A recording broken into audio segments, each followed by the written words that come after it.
Hello and welcome to Modern Animism Radio. This is Laura Giles, your host and co-founder of Pan Society. Thanks for tuning into this show about the animist spiritual world. That's a really big topic, and the view of anything depends on where you stand. I actually come from two animist cultures, and I'm going to share a bit about what I know about the spiritual world from that perspective. So this is not the truth, but a truth that is informed by ancestral lore, personal experience, and more than one culture. So if you know something else, or if you've experienced something else, take what I say with a grain of salt and do you. I'm really just sharing to give you a way to explore the animist spiritual realms if you're new to it, because it's really different from a Western Christian point of view, all right? So this is not New Age stuff, and it's not Christian. But before I go down a rabbit hole of confusion, as I'm sure it will be, let's do the right thing and pause for gratitude.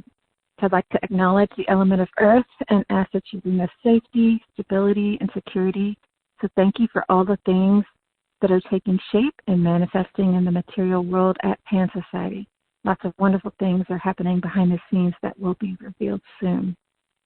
I acknowledge the element of air, and thank you for the wisdom, creativity, and intelligence that is flowing so abundantly right now. I acknowledge the element of fire to help stir our passions in positive, connecting ways and gives us the will to see our ideas through. I acknowledge the element of water and give thanks for keeping us in the flow and the rhythm of life. And I give thanks to water for the life-giving properties that it brings to all creatures. I give gratitude to the loving, helping human ancestors for all the support that you provide us that we see and don't see, and thanks to all the plant, animal, and mineral ancestors as well. And I'd like to thank all of you for listening. Thank you for sharing, liking, subscribing, telling your people about us. So we're on Facebook, Twitter, Instagram, MeWe, as well as this podcast and YouTube. So there's many ways that you can contact us and connect with us. So just pick your favorite and subscribe. Please also continue to connect by commenting and joining the conversation in our private Facebook group. It's not fun talking at you. You know, we want to know what you think too. So join the conversation. And we got a lot of year-end donations, so I want to publicly acknowledge all of you who contributed. We are a donation-supported church who is not yet self-sufficient, so every dollar matters. And we're growing, so we need more of them. And if our show moves or inspires you and you want to help keep us afloat, you can donate at our website at pansociety.net. And there's a donate button on the bottom of the page. There's also a button on the Podbean app if you're listening from there. We have a new book called The Singing Pouch for Kindle.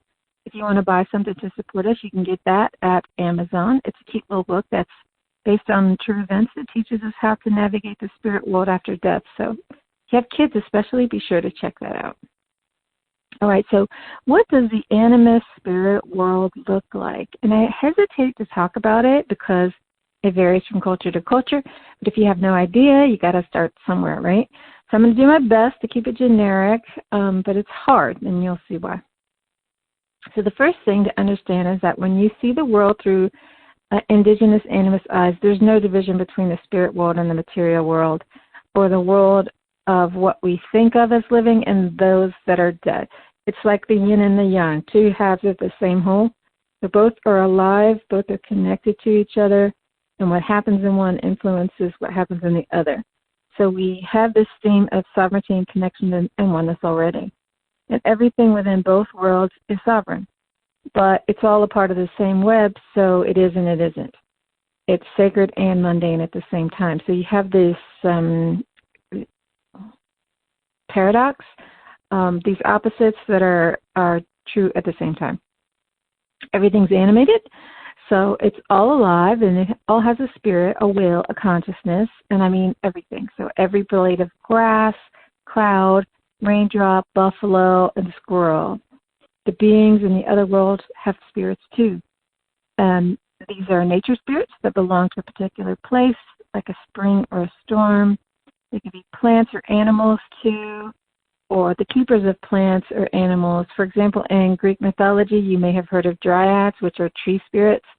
And these aren't the spirit of the tree, but the spirit that lives with the tree, watches over the tree, and animates the tree. It's separate from the tree, but if the dryad leaves, the tree dies. So it's a little complicated, you can't think about it with your Western brain, or trust me, it does not make sense. You have to look at it from the animist lens. So nature spirits aren't people. They don't have gender. So like I'm talking about like a storm, anything that you find in nature. They don't have emotions or human concerns. They generally don't interact with humans or take part in human affairs because they don't have human concerns. They are part of a location, so the spirits of the Andes Mountains or even one mountain peak belongs there. It's not everywhere, and it's not the same as the spirit of the Alleghenies or the Alps. Each is influenced by its landscape, the weather, the temperature, the people who live there. So it makes sense that it's not going to be the same energy. So when people say, oh, there's a forest fire and Mother Earth is angry, she's taken revenge, that kind of doesn't really work because that's a nature spirit. And they don't, it's just a different consciousness and a different way of moving in the world. Yeah. This is kind of one of those things when I say animism is experiential. If you've ever had an experience with a nature spirit, you would know so totally clearly what I'm talking about. But it's just hard to just spit it out there to somebody who doesn't have that experience. It's kind of like describing ice cream to somebody who's never seen it or heard about it. So I'm just going to leave that there and move on to animal spirits. The animal spirits are different. They move from place to place because they're mobile, so not like a mountain that just stays there. They evolve with man and in most cases have a closer symbiotic relationship with us because people are animals. So the two of us we share more similarities and we're more accessible to each other. And we'll often engage with each other more often and act as spirit guides or take part in our affairs. Because, there's a lot of animals that have been domesticated for a long time or that we've hunted them or that kind of thing. You may see animals in your dreams or have an affinity with particular animals. So there are some spirits who are kind of neutral.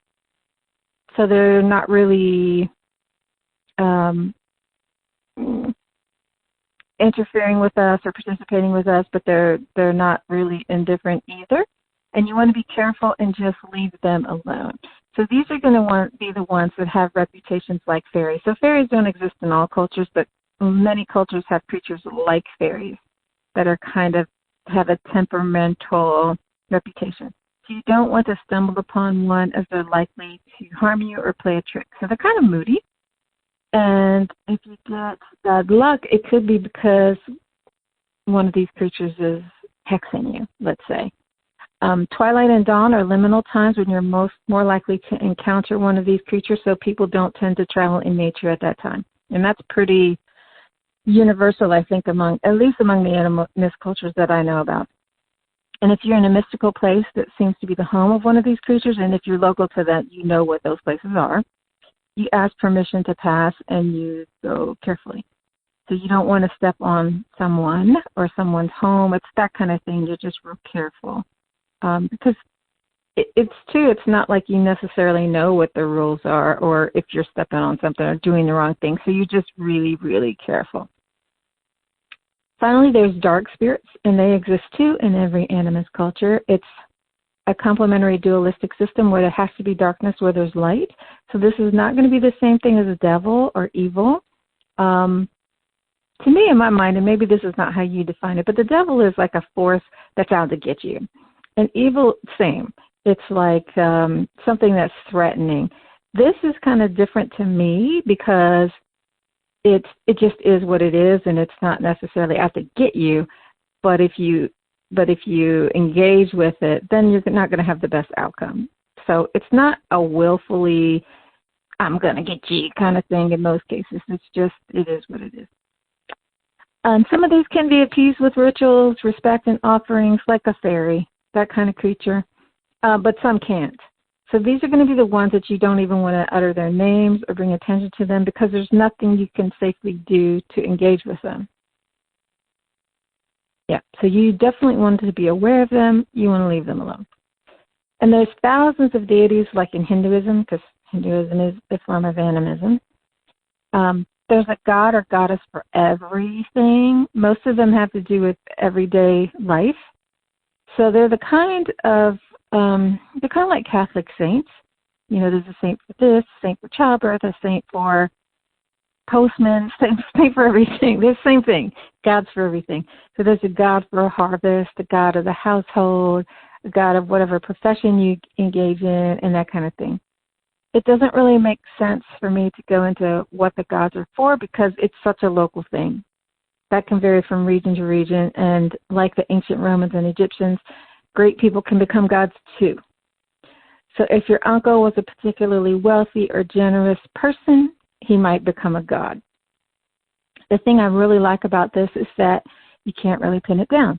If you ask 10 people in the same region about gods, you'll get many different understandings. So it's a very personal world, and we don't look at it as contradictory because it's not really meant to be scientific. It's not meant to stand up to scientific rigor and be the same all the time for every person. Region matters, weather, relationship, all that. It's like if I asked you who President Biden is, or asked 10 people, you get 10 different answers because of that relationship and understanding. So it's just not written in stone. When we say there's no dogma, I don't really know how you could set anything in stone in animism because everything is so relational. And as we know from the wheel of life, life's always changing. So the animist worlds, meaning this one and the other world, are relative. It really does depend upon your geography as much as your relationship with everything else and where you stand. So my reality is not your reality. The past is the now or the future. Kind of a sidebar, so let's get back to the gods. Each family has household gods. They're usually carved from wood, in my culture anyway, and are crude. So these aren't made of some lavish material like gold and gemstones. It's really, really super opposite of like the Catholic Church. We have this big, beautiful building and all these beautiful things in it. They're hand-carved and passed down, and that's kind of what makes them precious and unique. The gods inhabit the statue. Sometimes they're kept on an altar or just a certain, it's not really an altar, but it's a certain place, specific place, everybody knows where it is, where it watches over the family. It's more like, if you have a bedroom, it's your bedroom. It's more like that than an altar. It's a place for the statue god, but it's not, an altar is kind of like a working space, and it's not that. Anyway, I got sidetracked. So the god inhabits the statue. It's kept in this place, and the family takes care of it by giving it offerings and gratitude, and they include it in the rituals and things like that. So if you've ever seen movies where they parade the Catholic saints around, it's kind of like that in a way. So it's about reciprocity. It's about relationship. And ancestors can be depicted by crudely created statues. So don't confuse the two. So you might see one that's an ancestor, might see one that's a god. The god statues are the gods that ancestor statues aren't. So the ancestor statues aren't sacred, and they're more ornamental versus revered. Probably confusing, right? You're like, okay, anyway, that's kind of how it is. The ancestors can be your DNA relatives, your foster family, your adoptive family, or just the spirits that look over the well-being of your family. So to be an ancestor, you have to be more than just dead, or you don't necessarily even have to be blood related. So the term ancestor is kind of broad, but it also refers to spirits that have died and been resolved or cleaned. It means they lived and died well. So they left their baggage here and are just more wise, let's say. If they have all that baggage with them, they're not going to be able to advise you well. So, for example, I facilitate past life regression. I see people have a lot of past life baggage. That's why they come for a regression, to resolve that stuff, leave it behind. So they may have some trauma, pain, anger, revenge, or whatever. Could be anything. It could be that they died painfully or too soon, didn't have funeral rituals or any traditions to help them die well to get to the other side, so they just hung on to their garbage. Now they're on the other side with a load of mess. And are they in a good position to advise you? Well, that's a good question. Most of the time, the ancestors can be your DNA relatives, your foster family, your adoptive family, or just the spirits that look over the well-being of your family. So to be an ancestor, you have to be more than just dead, or you don't necessarily even have to be blood related. No. This doesn't mean that they can't. So they may be talking to you. So let's say that your favorite aunt was Aunt Maggie, and you had a connection with her in life, and you speak to her in death. But old Aunt Maggie hates men. She wasn't good with money, or she had a fear of dying. And all of that is going to influence how well she guides you. So if you're asking about money or men or dying, is she going to be a reliable guide? No. She's still attached to her human experience and isn't objective. So you don't really want to rely on her for at least that, but probably not too much of anything. So death doesn't make you wise necessarily. Not only that, but her energy isn't probably going to be all that nice to be around. For example, I had a client who was really attached to her mother-in-law. When her mother-in-law died, she talked to her all the time. She just couldn't let go of her. And at first it was really assuring, but the longer it went on, the more depressed the woman got. And it's because the dead don't belong here. They belong in the other world. So keeping them here with our grief or our neediness isn't good for them or us. And once she let her go, her mood lifted a lot, and both were able to go on with their lives. But this could be true even if it's not someone who's newly dead. If you've ever been in a haunted house, you know what I mean. The energy feels stale and heavy, and it's not necessarily about the spirit being negative or dark. It just doesn't belong there. It's the same at a battlefield or a battlefield hospital. And it's not always like that, because I've certainly been to places that didn't have that feeling. But you can feel when the spirits are present. And there can be nasty smells, too. So if it doesn't feel alive or healthy or like something that you want to be around, that's probably what's going on. So you might want to leave that area, because it's going to hang heavy on you if you hang around. Anyway, ancestors are normally around when someone is ill or dying, and they can be called at any time for help with any sort of issue, but they tend to intercede with health issues or to come to escort the dead to the other world. So it's kind of like angels in a way. I kind of don't like making these comparisons with like angels, Catholic saints, because then people start thinking of it that way, and it's really its own thing.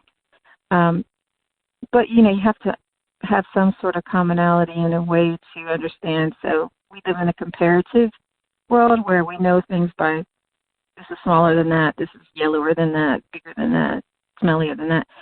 And that's why I offer the comparison to angels. They're really not like angels. Making sure that your ancestors are resting in peace is really important. So if someone is sick, it could be because the ancestors aren't happy. You want to keep the burial clothes modest so that no one becomes jealous or it attracts negative attention. So if you're familiar with the evil eye, it's that kind of thing. You don't want to, there's just spirits all around, and they can be good or they can be bad, and so you don't want to attract their attention. So don't be too flashy. If there's a poor harvest, it could be because an ancestor isn't happy, or a nature spirit, or any kind of spirit is not happy. So there's lots of ancestor tending practices that happen to keep them happy. And death is highly ritualized, and it usually, the process, the funeral, takes days. I could do a whole podcast just on that, but it's specific to my culture, so I won't. But usually in animist cultures, the funeral is pretty lengthy because you want to be sure that they're in peace. So how does one get to the other world? In most cases, it's by boat. And this boat is also used at Ancestor Day and other times when you want to connect with the dead or give them offerings. So you just load up the boat with whatever you're offering, put it on a river if you have a river or water, stream, whatever, near your property, and then let it carry it to the other world. Because crossing over is a process. It doesn't happen instantaneously at the moment of death. When you're newly dead, you can manifest where people can see you.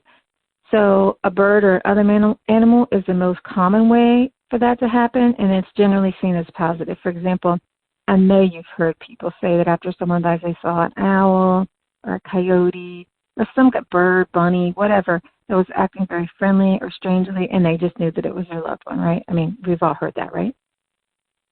Only when someone's been dead a while and they're fully crossed over and cleansed can they serve as an ancestor. So in this in-between period when they're coming back as birds and stuff, they're not yet crossed over. We think of death as what happens when the soul leaves the body, but in animism, that's not exactly true. So there's always this, maybe, yeah, this is true, kind of, but maybe. it happens throughout. So it's really hard to explain stuff because it's like, well, it's like this, except when it's like that. This is one of those times. So there's two souls for people and animals. One can withdraw due to illness, shock, trauma, and your body is still alive. If the other one withdraws, then the body dies. So if you've ever seen anybody who's had something happen and was never the same afterwards, this is what I'm talking about. Like if they became a drug addict, was in war, was raped, or something like that, that's kind of the thing that would make that soul leave. If you've ever seen somebody who has dead eyes, like they're not all there, that could be an example of one part of the soul departing. In other cultures, they say there's 3, 4, 5. I've even heard of 7 parts to the soul. So I wouldn't get hung up on specifics and be like, well, this one says it's this, well, it's that, blah, blah, blah, blah. It's just one of those things where there's no consistency. The big idea is just know that the soul may or may not just be one piece. And another thing that the soul can do is go wandering at night. Especially in Asia, you hear lots of superstitions around wandering souls. So if the soul's out wandering at night and has some negative encounters, this can result in nightmares. So there's all kinds of superstitions and rules around staying safe while you're sleeping and how to avoid wandering souls. For example, if somebody's sleeping, you want to take care of how you wake them up in case their soul is wandering, and you want them to wake up gently so you don't shock them awake. Now, even though I just talked about how people have more than one soul, the thing that we call inanimate only has one. The soul of an object is the essence of its being. So I find this really, really interesting from a Western perspective.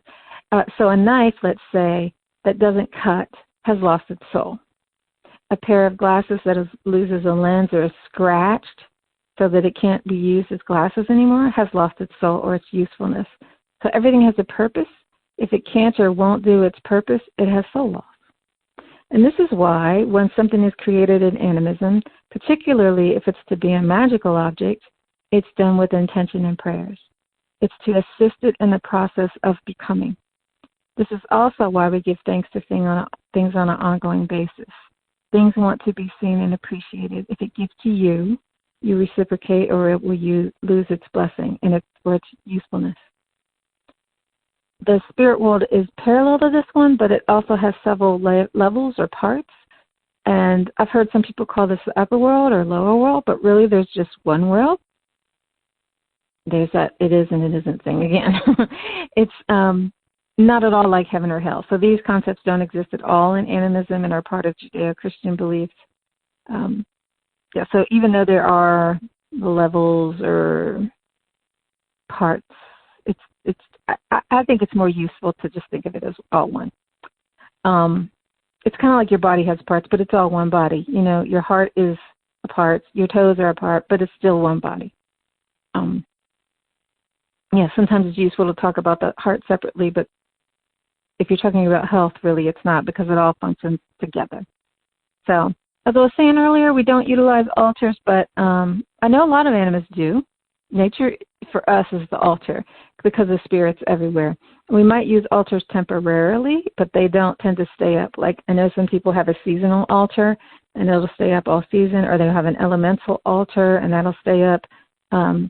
So we don't do that. Shrines are a different story. Almost everybody has a shrine, an ancestor shrine.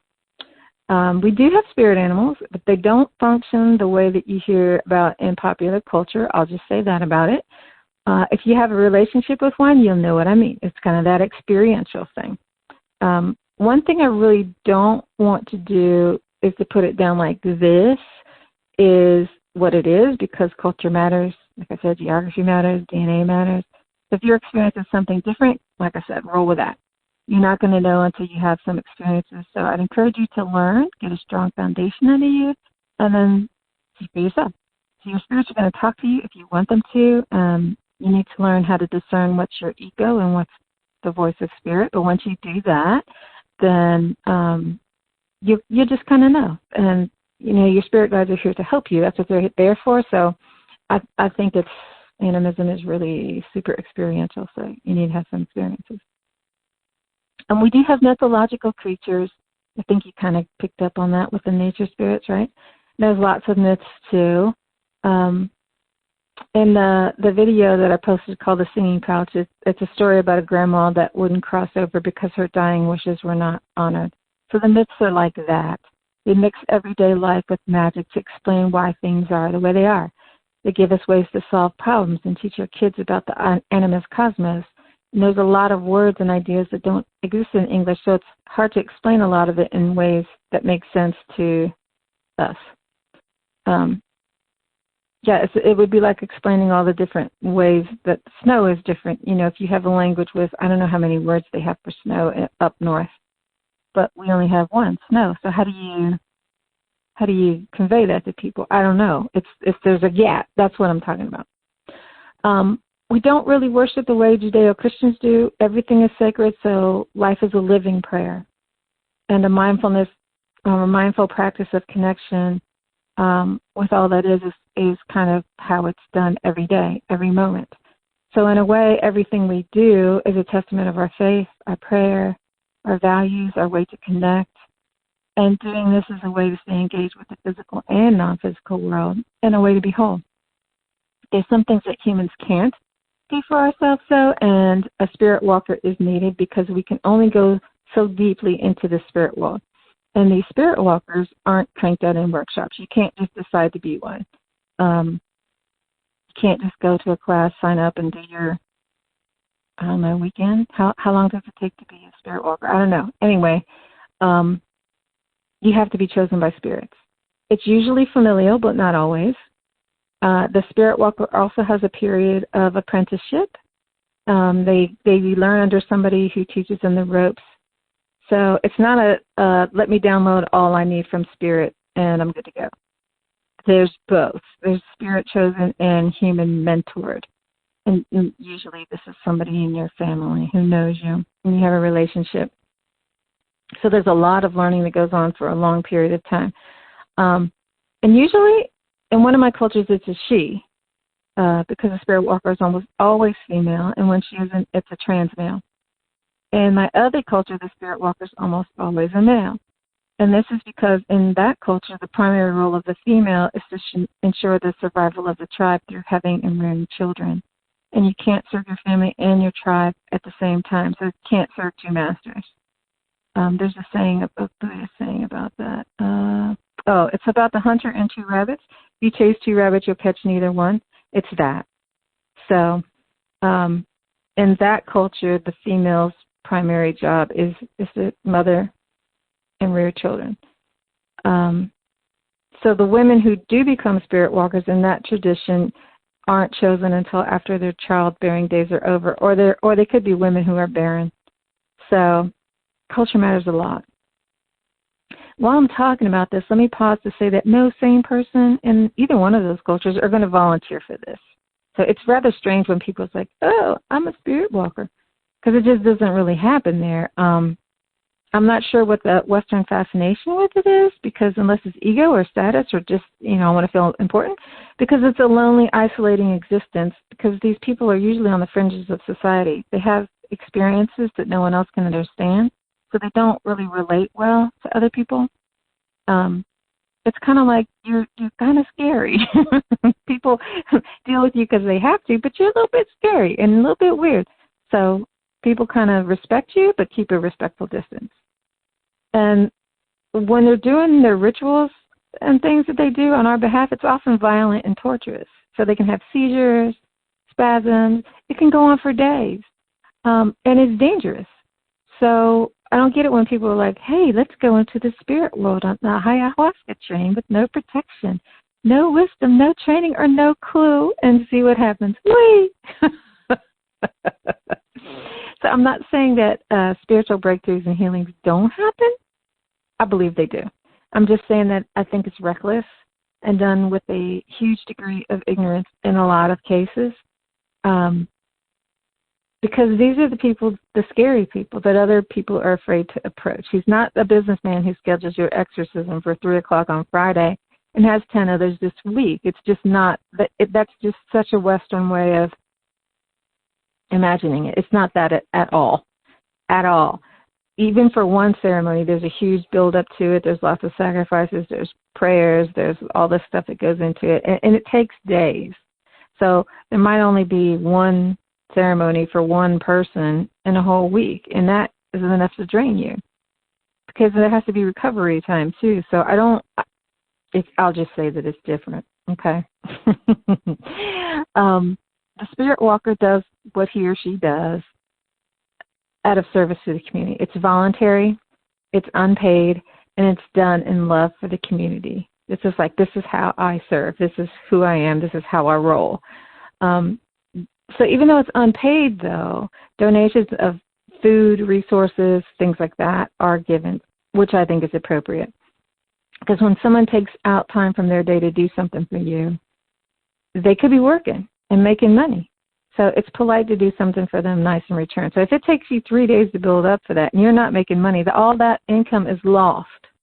So do you want to give them something in return for what they've done for you? I hope so. I certainly hope so. And if you value what they're doing, I hope they're compensated. Because and I just couldn't imagine taking money for a service like that. It just wouldn't happen. It doesn't happen. And at the same time, a person's got to eat. So there has to be this reciprocity. Because if we gave all our time away, there's no time to work, to wash clothes, to cook, or do the things we need to do to get by every day. So we have to serve ourselves first. And if I'm not being taken care of in turn and I have to serve myself, then that means I don't have anything to give to you. So it is totally reciprocal. And if I can't serve you, then you don't benefit from my gifts, and I don't benefit from giving my gifts away. So even though the Spirit Walker doesn't charge money for his or her services, she is compensated in some way. It's not a profession. It's a spiritual calling. And I like it that way. I wouldn't want my spirituality diluted or contaminated by the need for money. It makes it a heartfelt offering. You know, if it's not that, then just don't even make it at all. That way it's coming from an equal playing field if we're all in the same game and we're all playing by the same rules. So another thing I want to say about this is that it's not done in instant gratification time. We did a 2-hour ritual once, and people were groaning about how long it was going to take. So Spirit takes as long as it takes to do what it needs to do. And rituals are often all night or can be several nights or days. And I hear it's a lunar thing, solar thing. And I hear about people doing deep healing rituals in 15 minutes. I can't say whether that works or not. All I can say that that's typically not the animist way. Things unfold. They evolve. I mean, if you do a lunar thing, then it can take the whole month to unfold. Or at least from the new moon to the full to the new. That's just kind of expected. But things happen when they happen. I've definitely had some exceptions to that. I had some really wild releases from my body 15 minutes into a ritual, but it's rare. And it usually is a process that involves commitment, surrender, time, and, things happen in their own time. So if it happens in 5 minutes, cool, boom. But I wouldn't say that that's typical. So covered lots of ground about the spirit world. I hope that's probably creating more questions than answers, right? Well, that's an introduction anyway. That's our show for this week. And once again, thanks for tuning in. If you want to join us live and you're in the Richmond, Virginia area, we have moon circles and other gatherings on a regular basis. Pop in and see us. You can check out our website or Facebook page for details on that. We are we're doing online mostly because of COVID, but we do have some live events, so we'd love to see you there. If you're new to Animism, we have at least 4 Ask Us podcasts. So you got questions, they're probably in there. So check those out in the archives. And thank you all for joining us for this edition of Pan Society Radio. So grateful for you being here and tuning in. Hope you're having a fabulous 2021 so far. And I'll see y'all next week. Ciao.